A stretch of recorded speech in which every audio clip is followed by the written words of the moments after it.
it's been long overdue that we had a bit of a movie chat. I believe we last spoke about movies back in December, where I ranked all of the 2023 releases that I had seen. So in this evening's video, I've got something a little bit similar, where ultimately on my Letterboxd I've been tracking every movie I've watched this year so far. That is including 2024 releases, but not limited to. So there's movies from all different years in this list, and I started making this list with the intention of recording a video like this 3 months in, and then 6 months in, and then potentially doing a big one at the end of the year, but we'll have to see. And so in this video I am going to be ranking, how many have I watched? I watched 19 so far, in the first 3 months.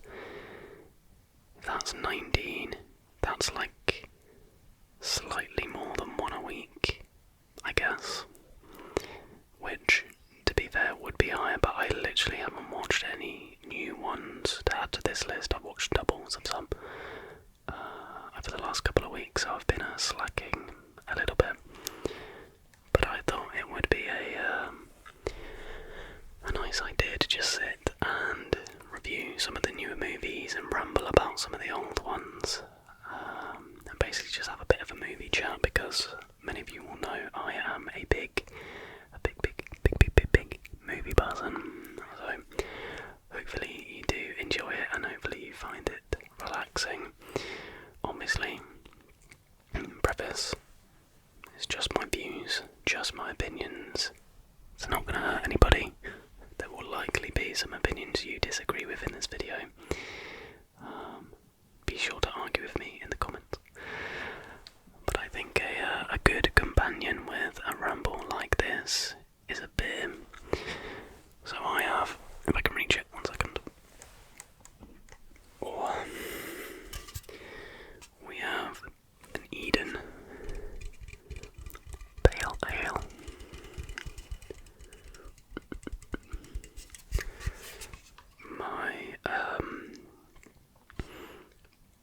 My partner went up to Sheffield today for the Sheffield United game, which was 3-3 with Fulham, and went into this little beer shop and brought me back some beers, and this is one of them.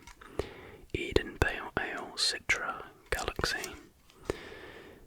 It says what flavours I got in it. It's not really telling me. I think it's got a bit of pineapple in it, I think. They all say Citra kind of vibes, don't they, a lot of them, so we're going to get this poured into a glass, and then we can get chatting, I guess.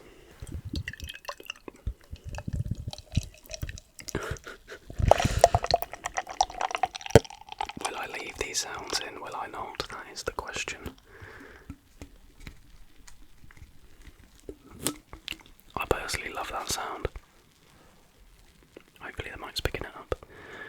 I mean, the ASMR gamer is the absolute king of ramble with a beer. Oh yeah. Sounds good. I hope it tastes good.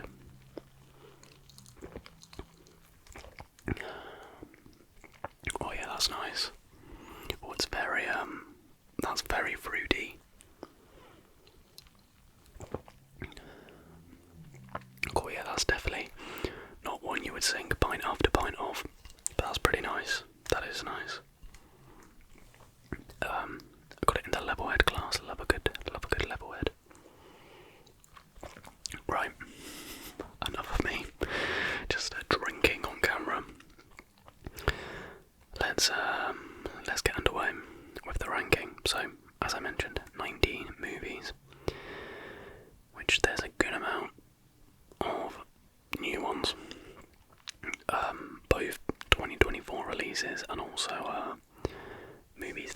seen before prior to this year. So I'm laughing because this one I have at number 19 is gonna, it's most certainly going to upset some people, and I do apologise. But at number 19, I'm laughing because I can see the movie I've got in 18. At 19, I have Past Lives. Now, I was so excited to watch this movie. I didn't see it when it came out of the cinema. I was really upset that I missed it. So you can imagine, my laptop is having a fit. You can imagine my delight when one Friday evening I sat down with my partner and saw that it had been added to Netflix. Now, in our household, Friday evenings are very sacred. My partner is always knackered on a Friday and falls asleep relatively early, so wants to make the most of the time that we have in the evenings. Anyway, I see Past Lives has popped up, and I say, let's watch this. It's been nominated for loads of awards. I've seen so many good things. It's sort of like it's a romantic drama about these, childhood sweethearts who reconnect, and it's meant to be this kind of, real emotional story. So that's what I went in expecting, and it fell so far off the mark. The fact this movie has a 4.2 on Letterboxd just absolutely astonishes me.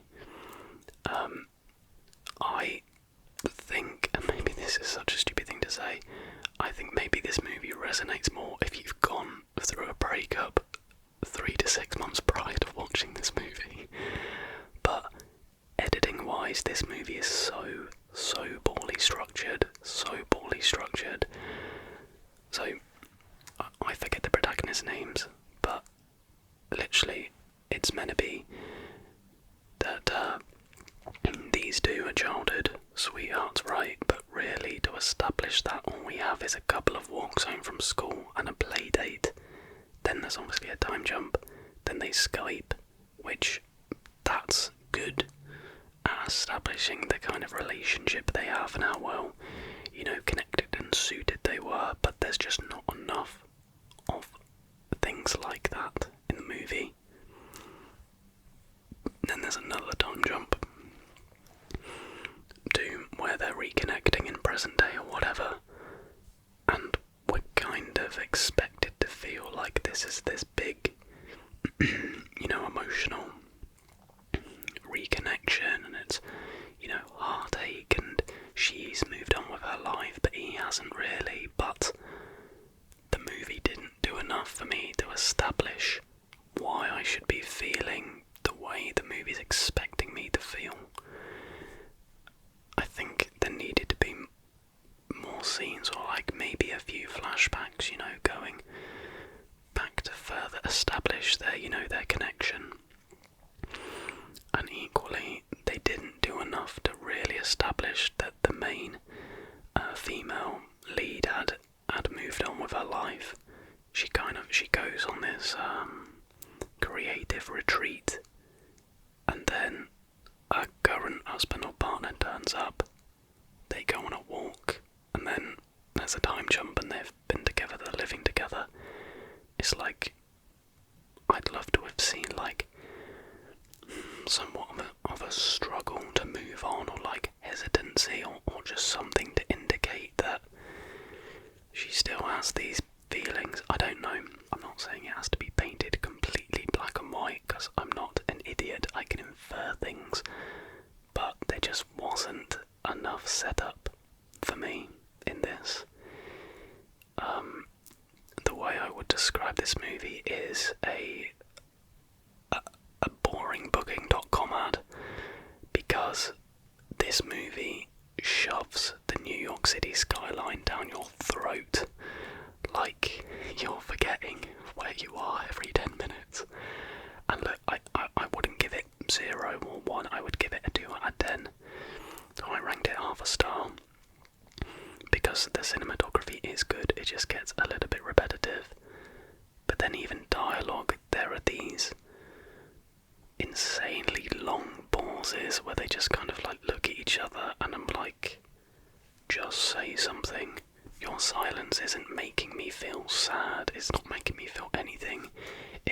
Actually, it's making me annoyed that I've spent my Friday night watching this, and my partner felt the same. She went to bed in a fury that I'd made her watch that, so I had to let her pick the next one.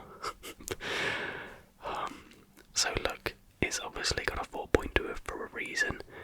Maybe I've completely missed something, but I don't think so. I think it's kind of like snowball effect, that a few people leave good reviews, then like loads of people do. Or maybe I'm an idiot and I've just missed the point of the movie, which that's probably likely, to be fair.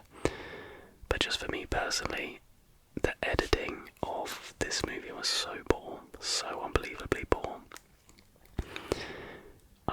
So it gets half a star for me. So, I mean, please, any past life stands out there, feel free to correct me and come for me in the comments, but that movie sucked. Oh no, I gave Past Lives 1 star. That's fair. That's the equivalent of 2 out of 10, isn't it? I gave it 1 star. That's fine. Now, above Past Lives, in at number 18, I have Alvin and the Chipmunks 2, The Squeakquel. Why did I watch this movie, you ask? Well,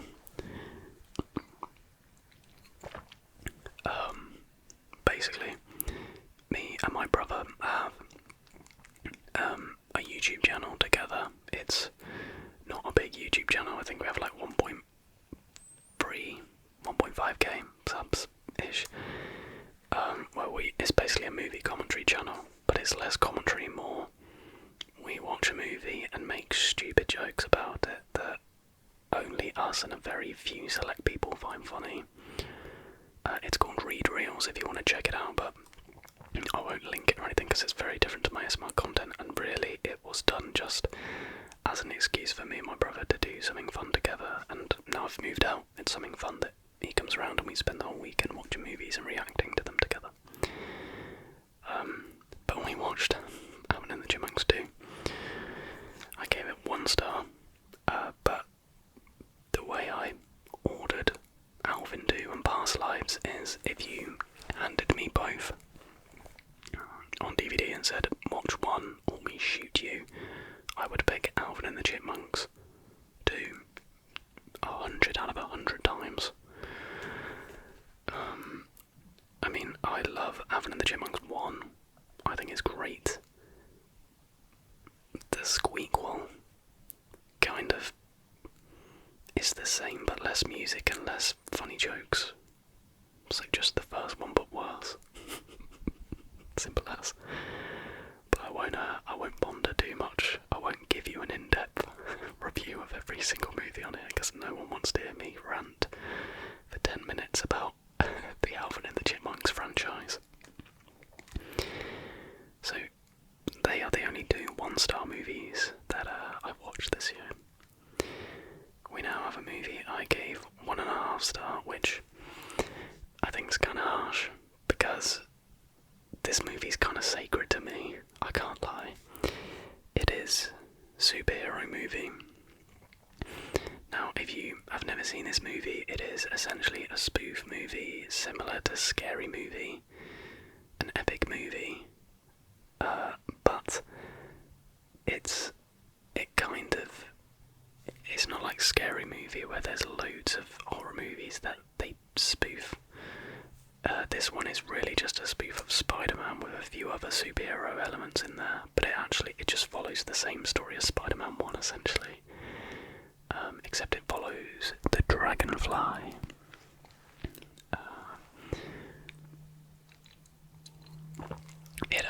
It stars Drake from Drake and Josh, and I just have fond memories of watching this as a kid when I probably shouldn't have been watching it because it's kind of like, well, it's rude and pretty offensive. It hasn't aged super well, but it's so funny. It is just so funny.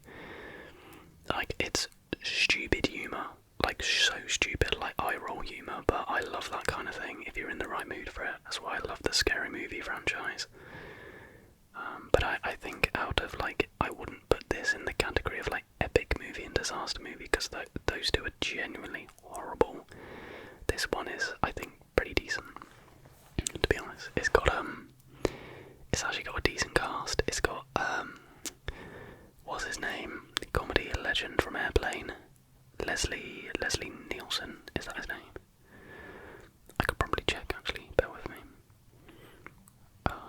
Yeah, Leslie Nielsen, and then Drake Bell, obviously, Sarah Paxton, Christopher McDonald, aka Shooter McGavin, plays the villain. Kevin Hart is in it, a young Kevin Hart. It's so funny. But I just have such fond memories of going around my friend's house and watching it and just not telling my mum. But yeah, 1.5 is probably fair because it's just stupid. Next in at number 16, which I gave 2.5 stars, so a little jump. We have Stuart Little. Again, another movie from my childhood that I loved, that I owned on VHS. And I also once went to watch the theatre production of Stuart Little, which genuinely was one of the most harrowing experiences of my life. Genuinely, to this day, the single worst theatre production I've ever been to in my life. It was so bad. Even as a kid, I was like, this is horrific viewing. But yeah, watched it again for the channel, for read-reels, and it's aged pretty well. The CG for Stuart's actually pretty good, apart from like some insane shots where you can tell it's just like a little model mouse.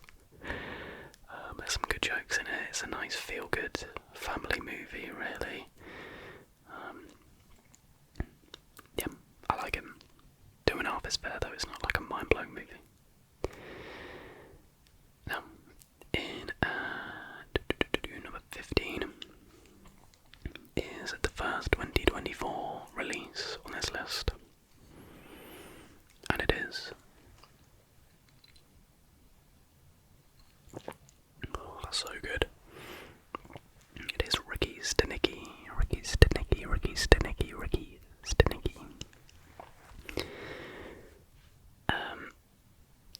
I've had 2.5 seems low, but I think, yeah, I couldn't give it higher than that, simply because the trailer gave away the majority of the funny jokes, which is really annoying because the jokes are still funny, but because I'd seen them in the trailer, kind of just took away a little bit of it for me. One thing that surprised me, though, is that the last 20 minutes of this movie actually had like a good deal of like heart in it. It wasn't just like a stupid movie for the sake of like a few laughs.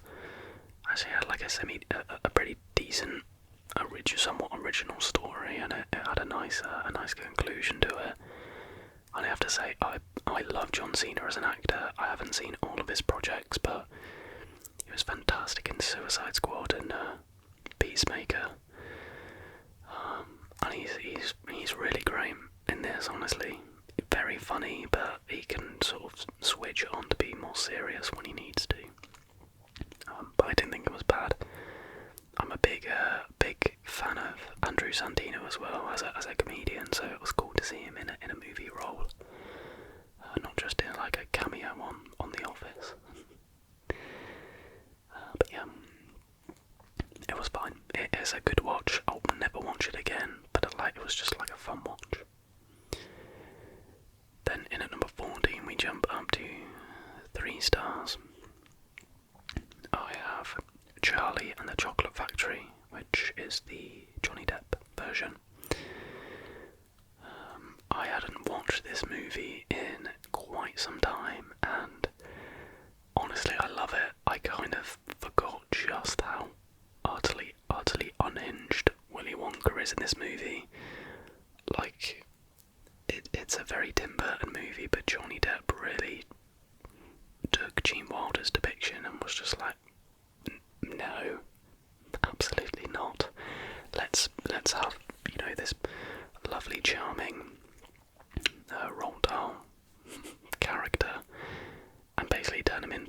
psychopath. And I love how the movie makes no effort at all to disguise the fact that Johnny Depp is deliberately, Willy Wonka is deliberately getting rid of these kids one by one and teaching them a permanent lesson. Because there are certain looks and gestures where you're just like, oh my gosh, like this guy is a psycho. Yep.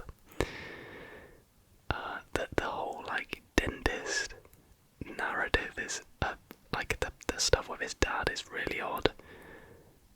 And yeah, I think that's where they differed from the book, because the conclusion is just weird, but it's still it's kind of wholesome.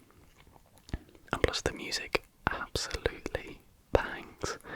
The music in this is, don't shoot me, but so much better than the original. And I love the original. It's so comforting, that original Charlie and the Chocolate, or Willy Wonka and the Chocolate Factory. But oh gosh, the Augustus Gloops, all of them are good. I love how the Oompa Loompas just get essentially progressively more high as the movie progresses. It's so good. Yeah, super fun watch.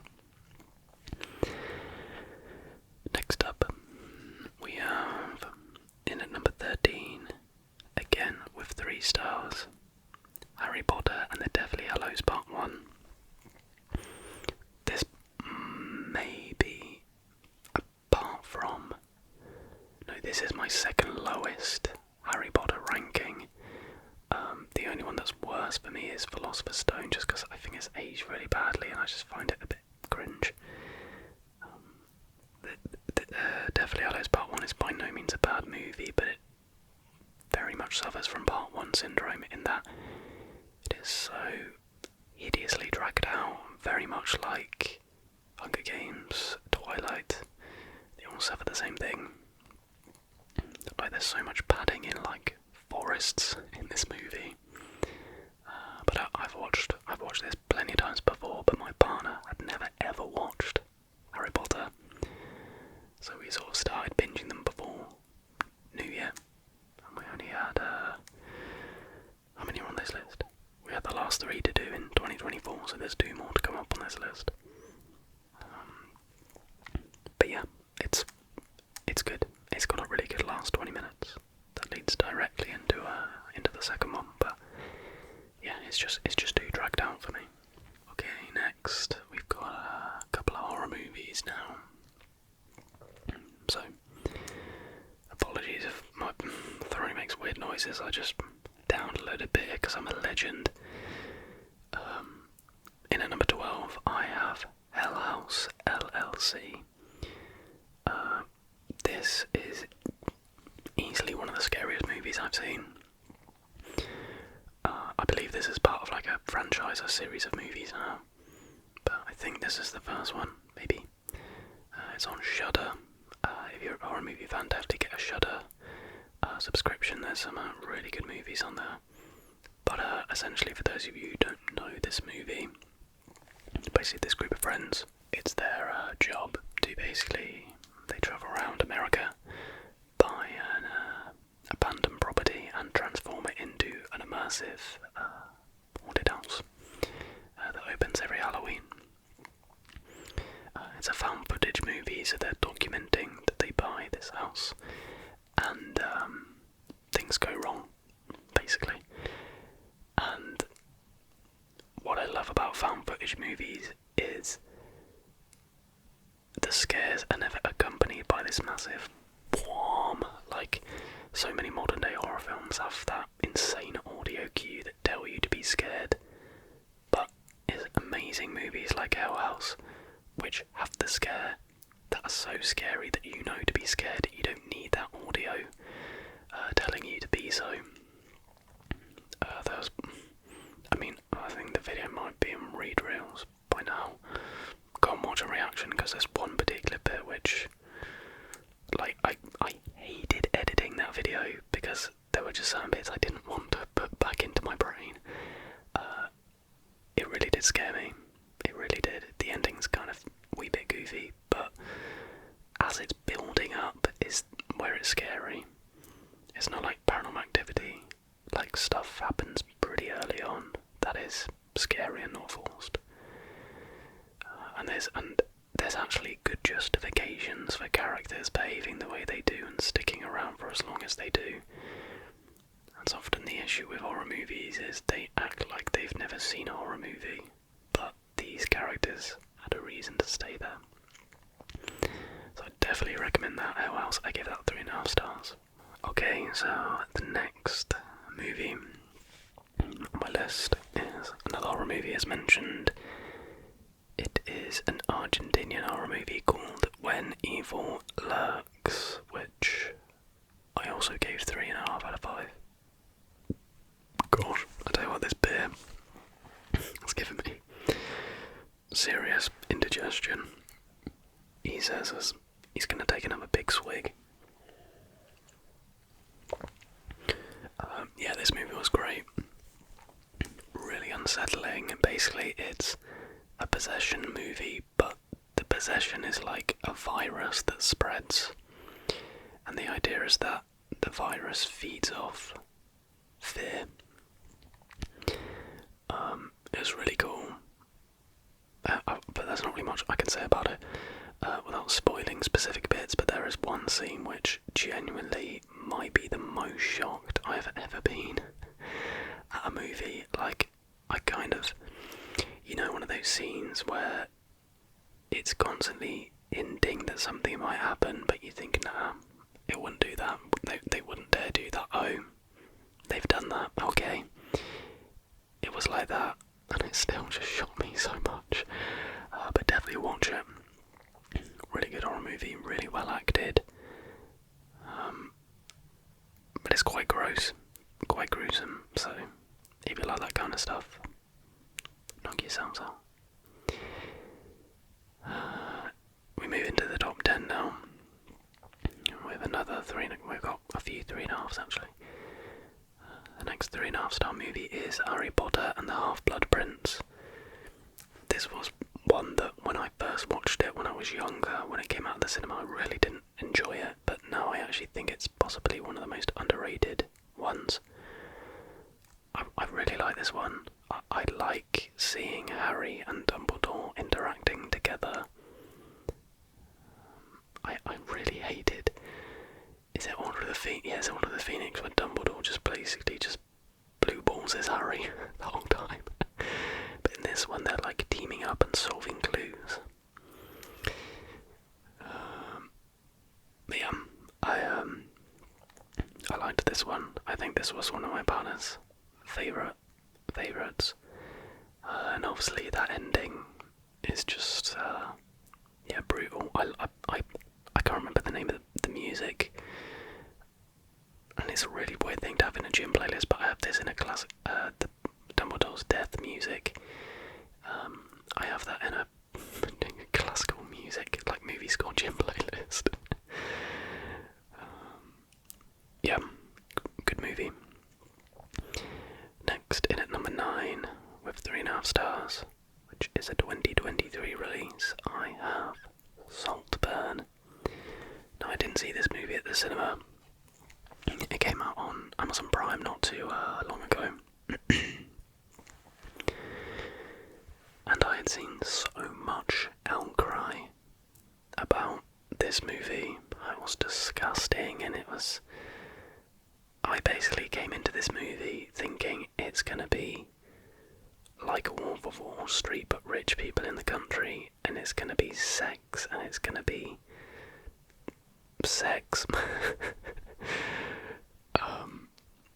I thought it was gonna be, by the way the internet made it sound, was like it was gonna be some like sex cult party thing, and it really wasn't that. It actually was a thoroughly enjoyable movie. Barry Keoghan gives a really good performance. I really liked what's his name? The good looking guy from Euphoria. Well, I can't believe I'm blanking on his name. I really liked his character. But actually, story-wise, this movie actually has some pretty decent twists. I think maybe it wasn't that good, and the fact I thought it was just going to be a sex movie. That caused me to be surprised that there was actually a plot. But yeah, some really good performances. Rosamund Pike is so good. Richard E. Grant. To be honest, everyone who's in it is good. Even that guy out of Gran Turismo. Yeah, honestly, it was a pleasant surprise. And Murder on the Dance Floor is now ruined for me because I will forever just picture Barry Keoghan and his member flopping about as he pirouettes around an empty mansion. But yeah, yes, there are some disgusting scenes. Like, to be honest, I found the bathtub scene the worst scene. With the grave scene, I made a joke to my partner saying, well, I'll quote, "Oh, it'll be funny if he dry humps the grave." And then he went a step further than that, and yeah, I just found it really funny, but also kind of made sense for his character. So like, it wasn't like it was being outrageous for the sake of being outrageous. It kind of made sense with how twisted this guy was. But yeah, good movie. It was an enjoyable movie. Now in at number 8, which is 3.5 stars again. The last of the 3.5s is Dune Part 1. Obviously ahead of the release of Dune Part 2. I rewatched this. I actually watched Dune 1 for the first time ages ago. Gave it 4 stars. I watched Dune Part 2 in I think I spoke about it in a ramble, in Leicester Square IMAX. Then the week after that, made my partner watch Dune Part 1 with me because I wanted to take her to go watch Dune Part 2. I then rescored Dune Part 1 down to 3.5. This movie obviously lays the foundations for Dune Part 2, which I will get to shortly. But oh my gosh, it is so exposition heavy. Like, it is crazy. And I know it has to be because it is intended to be a Part 1, and it was always intended to be a Part 2. If you take Part 1 and 2 as a whole movie, it is a perfect movie. A perfect movie. But Part 1 on its own, if Part 2 doesn't exist, it's very immersive and the world building is there, but there's just so much to consume. I just feel it was just a bit too much. But I guess as a Part 1, it successfully served its purpose of setting everything up for Part 2. And there are some fantastic performances, and the cinematography is by far the best thing about this movie. It just, maybe a little bloated, but yeah, just too exposition heavy for me, for a standalone movie. So, I bumped it down to 3.5, just because it's not one I'll go back and rewatch loads and loads. Part 2, on the other hand, well.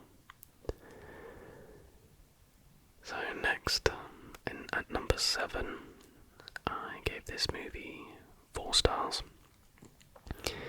Is Harry Potter and the Deathly Hallows Part 2.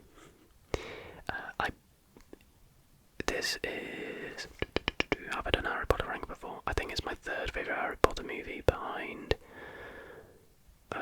Order of the Phoenix and Goblet of Fire. Goblet of Fire is my favourite. But it's just great, isn't it? It's a great conclusion. Unlike Part 1, plenty happens, the pacing's great. Some really good emotional scenes. I'm not going to waffle about Harry Potter. We know how good it is. In at number 6, this was a first watch for me,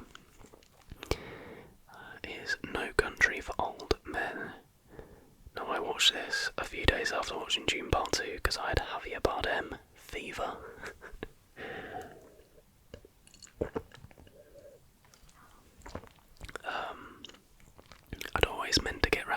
watching this.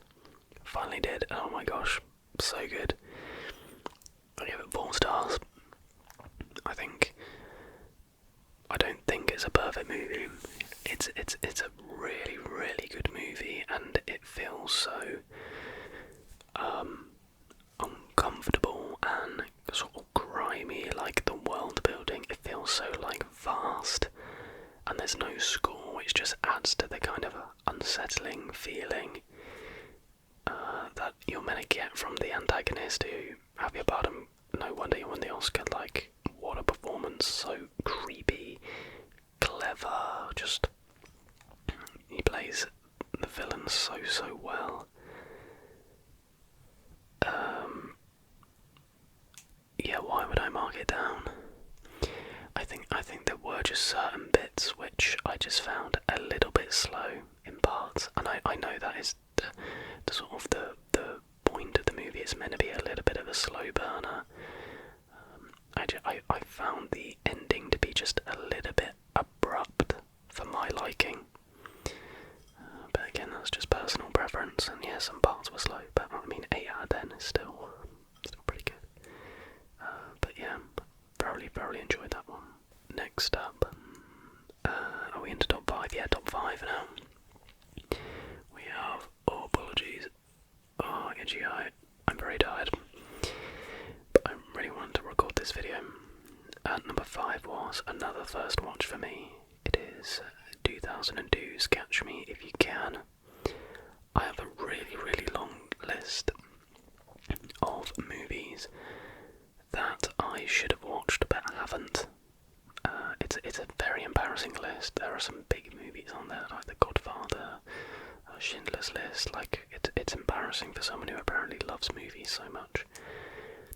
But Catch Me If You Can was on them, and watched it, loved it. Such an interesting fraud movie. It is about fraud, isn't it? Yeah. And young DiCaprio is so good. Tom Hanks is I think this is one of Tom Hanks' best, even if his accent is a little bit in parts. But yeah, kind of like one of those movies where you're really rooting for, well, ultimately, yeah, he is a criminal, you're rooting for him to succeed.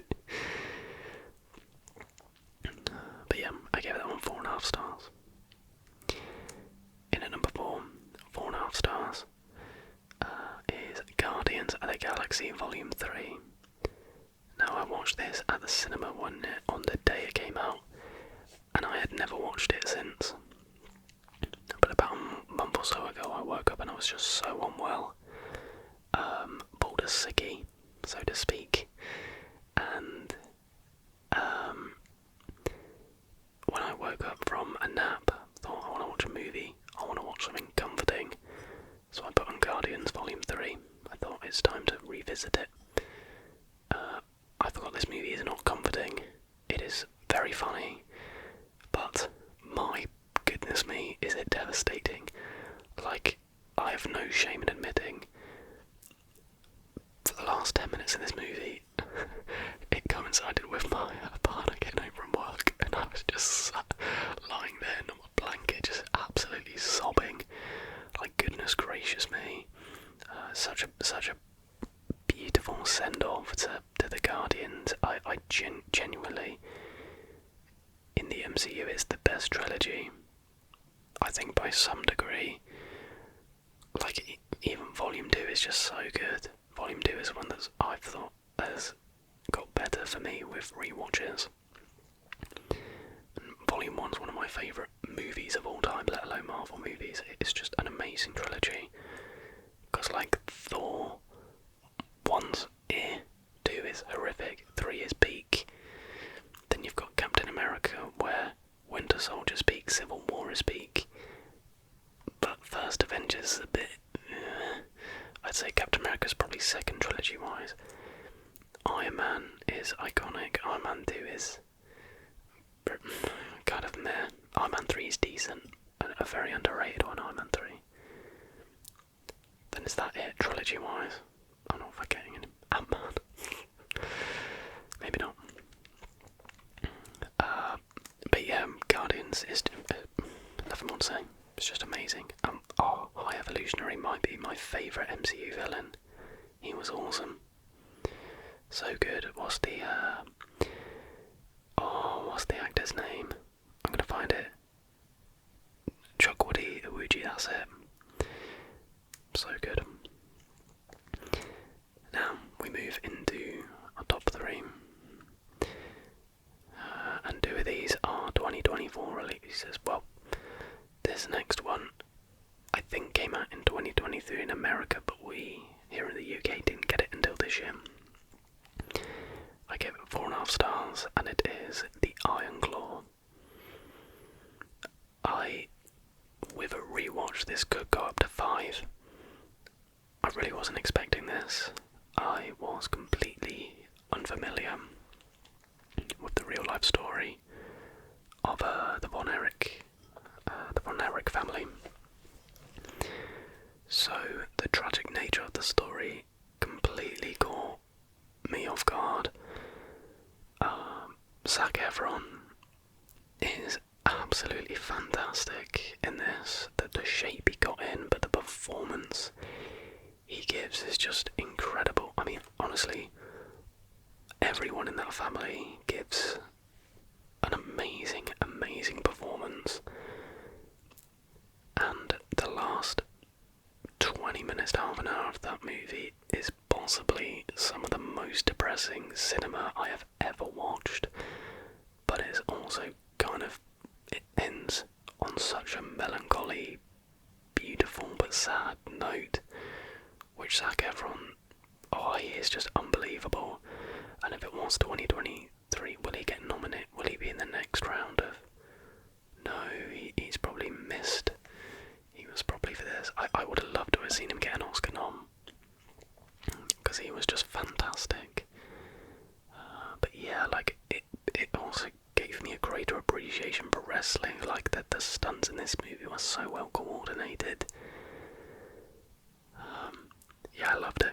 I thought it was great.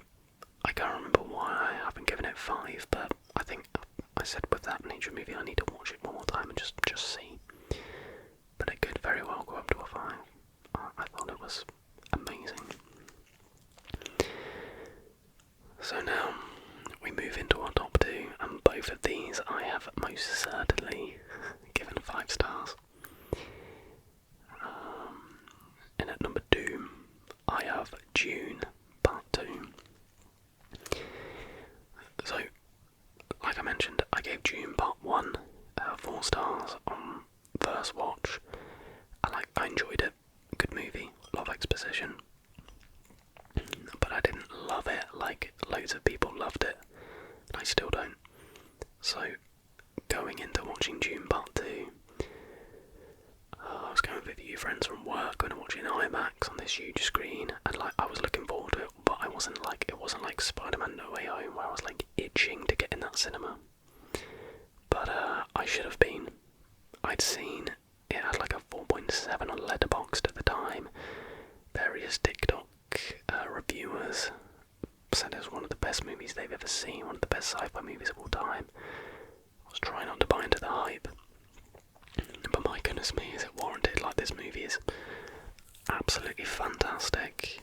I think it's a perfect movie, to be completely honest.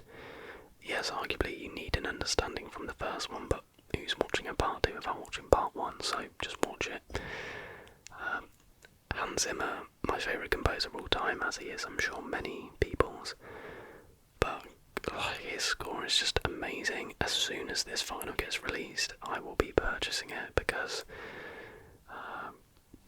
Kiss the Ring is the big one.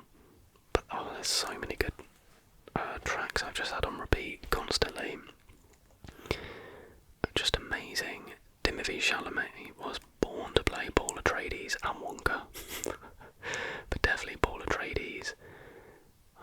A standout from the first movie, and honestly possibly my favourite character in the second movie is his mum. Oh gosh, I've forgotten the actress' name. No, Emma Thompson. No, that's Nanny McPhee. Oh gosh, that's embarrassing. Rebecca Ferguson. Emma Thompson. Jessica, that's it. Yeah, her character was so cool. I'll be honest, first watch, I thought, is she a villain? Because she's acting very much so, but no, she's just converting people to the Paul Atreides fan club, essentially. It's just an amazing movie. I've seen it twice now, and I'm going again to watch it in IMAX next Tuesday, because I feel like if I don't see it as much as possible in cinemas, I'm just going to regret it, because it really is one of those movies that I thoroughly believe people will be talking about for years and years to come.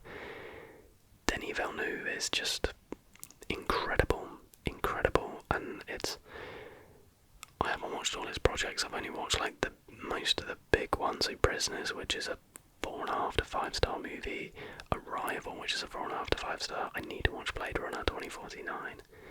Need to watch Sicario. But his filmography is just incredible. The cinematography in this is amazing, and that worm scene is one of the greatest things I've ever seen in my life. Like, it's one of those movies I've sort of walked out of it and spent a very long time trying to process what my brain had just tried to absorb. Like, the CGI is so seamless, and the world building is just so incredible and immersive. It's just, yeah, it's just a, not to sound mega cringe, but a major achievement in filmmaking, to be completely honest. It's just amazing. I'm talking about it now. I want to go and watch it now. It's 1 o'clock in the morning, and I'm just, if cinemas were open, I'd go and watch it right now. It's just fantastic, and it probably makes its way into my top 10 movies of all time, possibly. But to conclude this video, and probably a movie that will never ever get tipped, is Interstellar. Yeah, loads of you all know Interstellar is my favourite movie of all time, which I'm not alone in that. For sci-fi season, I think it was the 10th anniversary of it being released. It was re-released into IMAX cinemas. So me and my partner went to watch it. It was her first time watching it. It was my first time watching it on a big screen. I first watched Interstellar on my iPhone, and then just at home a couple of times. I've seen it 4 times before seeing it in IMAX, and seeing it in IMAX is a different experience. It's just amazing. I've spoken plenty about Interstellar before, so I won't go on, but it's just, for what I want out of a movie, it just has everything. Interesting characters, fantastic plot. I like a little bit of sci-fi. Like time travel, I always find so interesting, and this isn't time travel, but it has elements of that. The score is, in my opinion, probably one of the greatest scores ever written for a movie in history. Hans Zimmer, he doesn't miss, does he? Really. Matthew McConaughey's performance is just incredible. Like, it's where he's watching those videotapes when he's crying. I know it became a bit of a meme, but it makes me like break down every single time. His performance is just so good. I know it's coming, but it still just ruins me. And then when he's reunited with Merv at the end, like, it's ridiculously good. And my partner, she's not a big movie person at all. Like, really, I forced her to be. But she is willing. She just didn't really know where to sort of start with them. And she usually hates sci-fi, but she said that that's one of her favourite movies ever. But she'd need to watch it a few more times to decide whether it's her absolute favourite. But yeah, seeing that in IMAX, I mean, I was jealous that it was her first time watching it was in IMAX, and my first time was on my little phone screen sobbing on the way to a holiday. But yeah, Interstellar is the best movie I watched this year so far. So I still have quite a lot of this beer left. I'm not going to down it for the outro, but that is going to do it for this video. Hopefully you didn't get too angry. If you did, be sure to leave a comment. Let's have a little discussion. Let's break down past lives. Explain it to me. Help me like it. Impossible. But yeah, hopefully you did enjoy this video. If you did enjoy this video and you're able to, if you're not too sleepy, then please do give it a like.